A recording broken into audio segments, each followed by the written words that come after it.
Cue Vape Podcast music. Oh man, did you? Ding, ding, ding, ding. You One day we're gonna have to break out some music. know that podcast like 2 episodes ago where we sounded like we were sick and dying? It was so bad. I re-listened to it like, oh my God, we sound so bad. And you know what? Yeah. After we were done recording that, I didn't think we sounded bad Okay, until I listened to it and like, oh my God. I remember specifically thinking, because you were sicker, I was sicker the week before, and you were sicker that week. So and I remember thinking, Jen is so sick. I'm glad I'm on the mend. And then we both sound like we sound like we're dying. Okay. What are you doing today? So today, actually, my article is called Michigan Mayhem Part 2. It's like a bunch of little... It's a bunch of little article of like random shit found in Michigan. The last one I thought was really interesting. So it's boring all No, the way. bitch, it's all interesting, but the last one it's like super interesting. No, just tease it. Okay. It's all interesting. It's just the last one is like interesting. Like, you know, when you like somebody, or do you hate her, or do you like hate her? Yeah. You know what I'm talking? Oh, I know what you're talking about. Does he make money, or does he make like money? Money. And I am going to do the murder of Saja, Saja. Okay. And the last name is Aljanabi. Al Janabi? Yeah. Okay. Maybe. I didn't want to murder the name. I might have for you. And that happened in Dearborn, Michigan. It's an ongoing case. Ooh. Well, talk to me, Goose. Okay. I like it when you call me Goose. I like you know that. You do that sometimes. I do. It's special to me. Sometimes I also yell out shit Becky and punch at Margaret. Shit Becky is when something really crazy's happened. And punch at Margaret is whoever's driving, we need to gas it. I've never heard that one before. You haven't heard me do that? No. You've been yelling at your brother. Like, punch at Margaret, the guy's coming. Okay. All right. On September 6, 2019, Saja, age 29, was shot in her car in her driveway of her home in Dearborn. Wow. Saja's brother, Ali, said he heard gunfire. He went to the front door and saw his sister's body laying face down, half her body was still in the car. Okay. He pulled her out, trying to keep her alive, but she passed away. During the same night, around the same time, there was reports of 2 other armed robberies. One was a robbery with a gun about a mile away, and the second one was a few blocks away. Ooh. So the police think it's all tied together. Yeah. You know. On September 7th, 2017, oh goodness. We're in 2019. So we just went back and then came back. It was a time jump. Yep. On September 7th, 2019, 3 people were taken into custody in connection with the murder of Saja. The 3 people were, and their ages were what shocked me, what drew me to this. Okay. So these are the people they think did the robberies and then killed her? Yep. Okay. Jamal Filson, Philson, age 17 of Highland Park.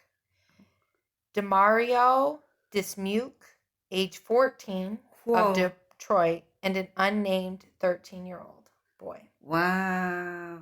Yeah. One of my stories has kids in it too.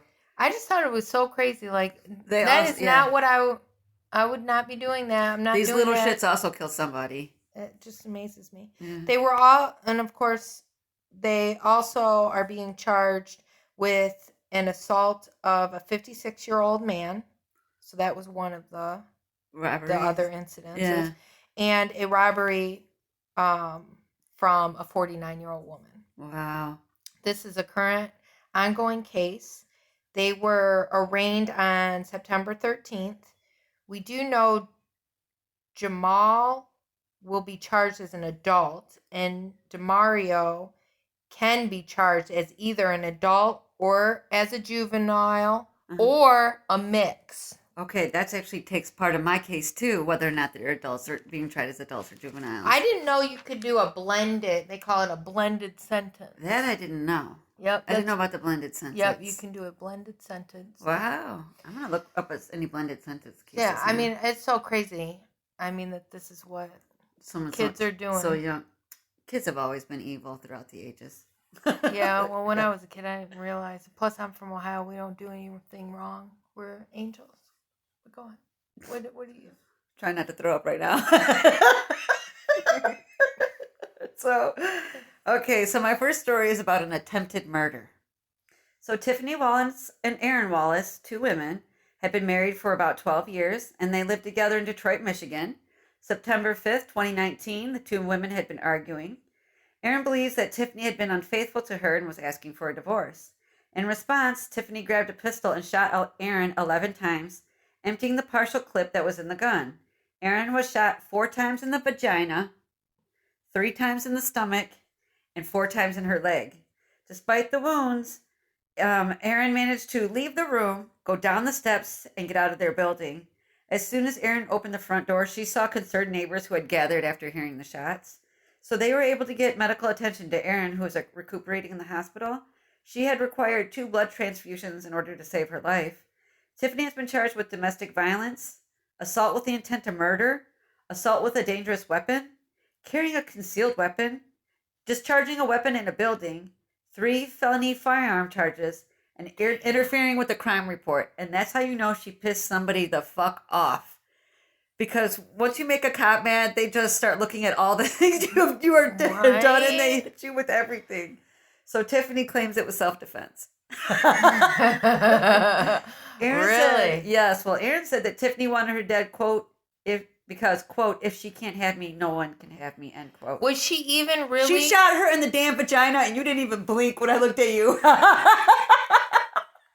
She took 4 shots to the vagina. Recognized. And she had a strong vagina. Yeah. And she's still living to tell about it. Yeah, and her leg and her stomach. I was sitting there thinking, like, shouldn't there be a charge for just that? Shooting someone in the vagina? There should be. Yeah, and I was sitting here thinking, has a man ever shot a woman in the vagina? Like, is there a case out there? Well, I've never heard it described as the vagina. I mean, I'm sure people get riddled with bullets all the time, right? But who's like, yeah, it was the vagina? Like, because our vagina's only so many inches. Because, well, this story was. They actually, and I read more than one article described her being shot in the vagina. I know. So, we've heard, what, Lorraine Bobbitt. Oh, yeah, cut off his penis. Yeah, so where would a man shoot a woman in the vagina? It's hard, I think. Has it happened? I don't know, but Probably. now I want to Google it. I'm going to Google it. You want to look up some vagina shots now? That'd yeah. actually be funny. And so, back to this case. Yeah. Was she really cheating on her? I don't know. Tiffany just thought... This is why I can't be in a... This is why it scares me to be in a relationship. Yeah. Hell, this woman probably didn't even cheat on her and she got shot in the vagina. No, the one that was trying to leave thought her... Shoot me in the vagina, I'm going to kick your ass. No.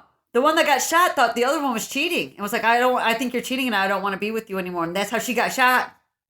She wasn't the cheater. Oh, she was the one that... I missed that. So the one... Yeah. That thought the other was cheating. Yeah, it's the one that got shot. Got shot. Like, dare tell me I was cheating. Yeah. Let me shoot you in the vagina. Yeah, no, she's like, I want a divorce. She's like, leave me, will you? 1, 2, 3, 4, 5, 6, 7, 8, 9, 10, 11. See, you can't leave because you get shot. Oh my God. If your man tries to shoot you in the vagina, I'll defend you. Oh, it would be I'll take the shot in my leg or something. I'm a little bit taller than you. Why is it always be about me being because short? because you're like 5 feet tall and I'm like 5'3". So I think he would have a hard time shooting me in my vagina since he's like super tall. Yeah, he's way taller than my head. Down, pow, pow, pow, pow. My head's like at his chest. Right? So this next case is an unusual murder weapon. This is the one that I was telling you about that are younger people, but yours were even younger than mine. So in 2017, 5 teenagers from Clio, Michigan, were throwing random items off an expressway bridge onto I-75, which ran below them.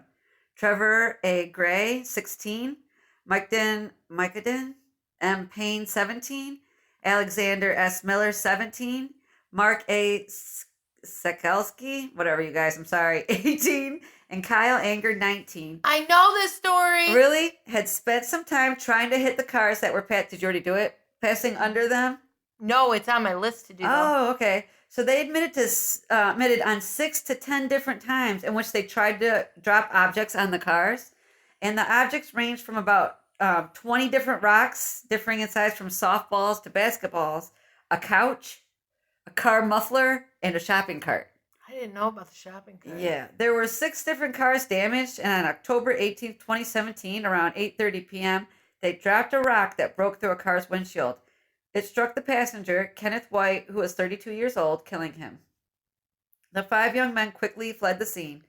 Later, when they'd been identified, their Snapchat messages revealed a group discussion. Learning they'd killed someone, they thought about getting a teardrop-shaped tattoos in commemoration of the person they murdered. I know, I'm like, you are dumb. They're just dumb kids, that's how you know.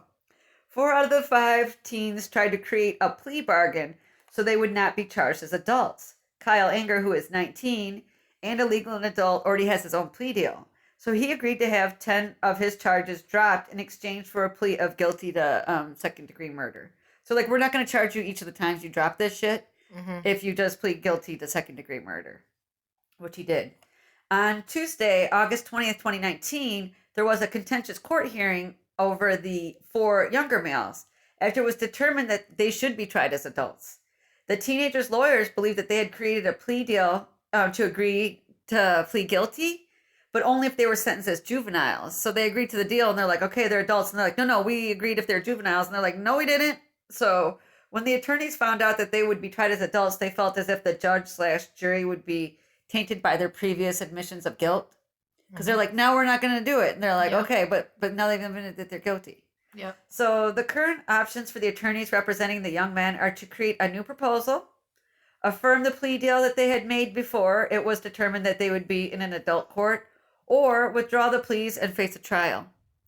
There's been an extension made with the defendants being due back in court on September 24th, 2019. Yeah, I heard. Yeah, I read about that one. Yeah, I was going to do, when we go to do a follow-up, I was going to just do that in my follow-up. Yeah, it'll be interesting what happens with that. But it is true. I mean, it's all over the news. Yeah. Like, you already know they're guilty. They're guilty. Yeah, they just said they were guilty. And then they were like, but we thought they were going to be tried as children. They were like, oh, no, that's not. Yeah. So then they all started fighting. So they're going to go to court and just be guilty. I know, I know, whatever. It's not looking good. You guys killed somebody. Yeah. Lost hiker found dead is my next one. That's why I don't hike. I don't want to be found dead. When they were just I really want to. We're going to find you dead in your house like a meteor came through or something and hit you. I mean, I want to go out hiking. Yeah. I love nature, but I just don't want to die. So I choose not to put myself in that situation. I get it. Gregory Sutherland, a 29-year-old man from Clarkson, Michigan, went missing after camping in Michigan's Upper Peninsula. That's, again, never going there.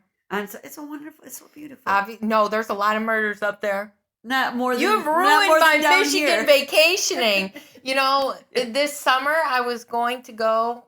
I had found a hotel in Muskegon, right on Lake Michigan, and we were gonna go. Me and my son were gonna go there. Yeah. And then all these murders, all this stuff in Muskegon. I'm like, I'm never setting foot in freaking Muskegon ever. Well, Michigan's pretty big. Pick a different one. All right, go ahead. On Sunday, September 22nd, 2019, officials began a nighttime search for Gregory in the Big Island Lake Wilderness area. His car was found at the top of the trailhead, and officials searched the word. I was about to say. Oh my God, did I just have a stroke? So officials searched the woods for him. Okay. Gregory was found dead at his campsite. Evidence shows that Greg had accidentally cut his own leg and applied a tourniquet around his thigh with his own belt. However, his efforts weren't enough, and he died at his campsite due to blood loss. His body was brought out of the wilderness in a canoe by officials. Now, I'm imagining that, say he's cutting and he cuts toward himself, cuts his own leg. How do they know? How do they know what? That he cut himself. Well, he has a tourniquet on his leg, so that means he cut himself. He tried Maybe he didn't. Maybe somebody else cut him, and he put a tourniquet trying to save his life. So somebody else cuts him and then leaves him to put on a tourniquet and still possibly live? Or do you think they're They said, go ahead and try to save your life, but I'm going to talk to you to slowly bleed Maybe to death. they thought he was going to bleed to death. No big deal. No. Okay. I'm just saying. All right. Fine. Could be more to this story. You know what? I'll leave it open. Okay. All right. So this one is the case of an odd intruder. So in December of 2017, a man in Cadillac, Michigan was sleeping on his couch. We'll call him House, as he wasn't charged with a crime and his name wasn't released. Okay. So House woke up to an intruder holding a 7-inch knife and making an odd demand. You're going to smoke weed with me right now. And that's a quote. I wrote something that Allie, who was alive in 1995, would have been thrilled to hear. I'd be like, I'm awake now. Let's smoke. True story is I had a migraine on my 21st birthday. And they had gone to the bar without me. And then they came back because I was like, just go without me. I have a terrible migraine. And my cousin comes back to the apartment and he's like, Allie, are you awake? And I said, yes, but if you're smoking weed, I can wake up.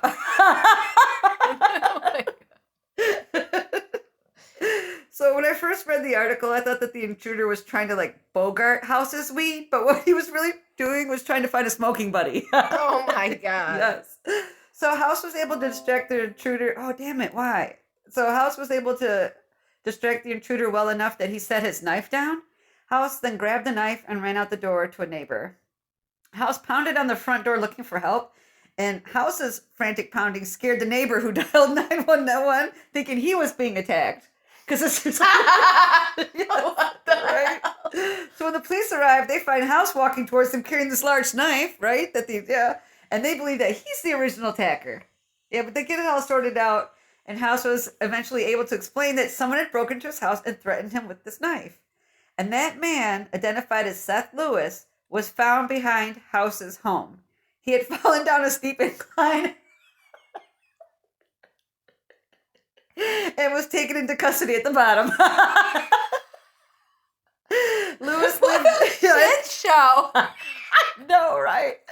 Lewis, it's one of those things like when you watch it on a movie, you're like, that never happens, man. Stuff like that never happens. Yes, it sometimes fucking does. I've lived through these things, okay?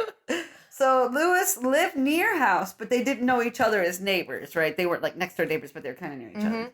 Police believe that Lewis was intoxicated. Motherfucker, I turned you off. Why?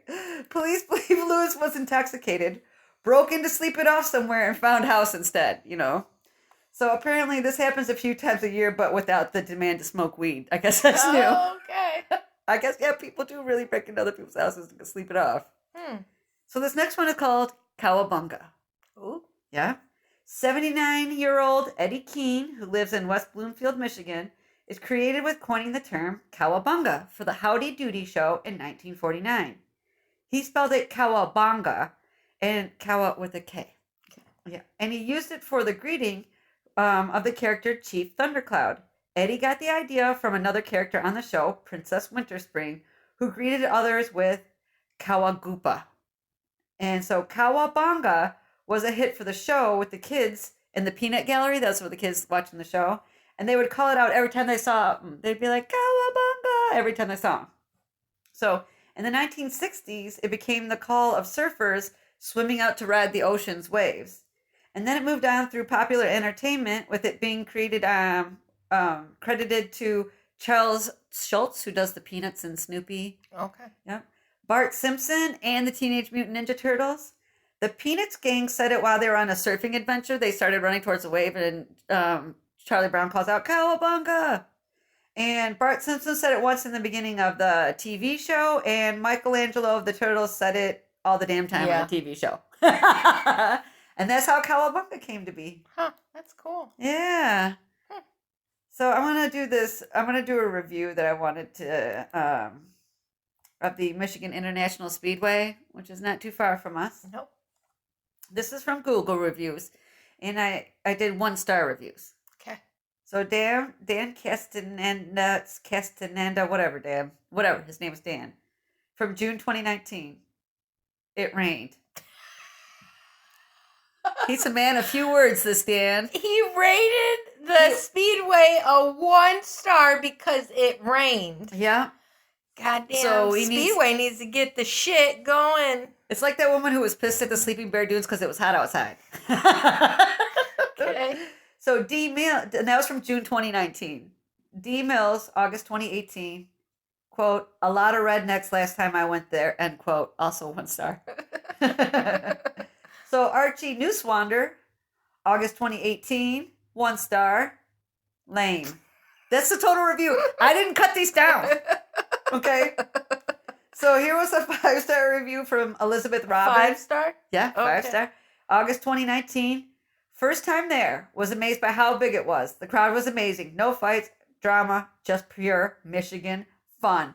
I was like, were you guys like drinking Faygo and eating Better Made? Because that to me is like the absolute answer to all things pure Michigan is like food. And That like is cherry true. pies and stuff. Yeah. So you've been listening to Michigan Other Mayhem with Allie. And Jen.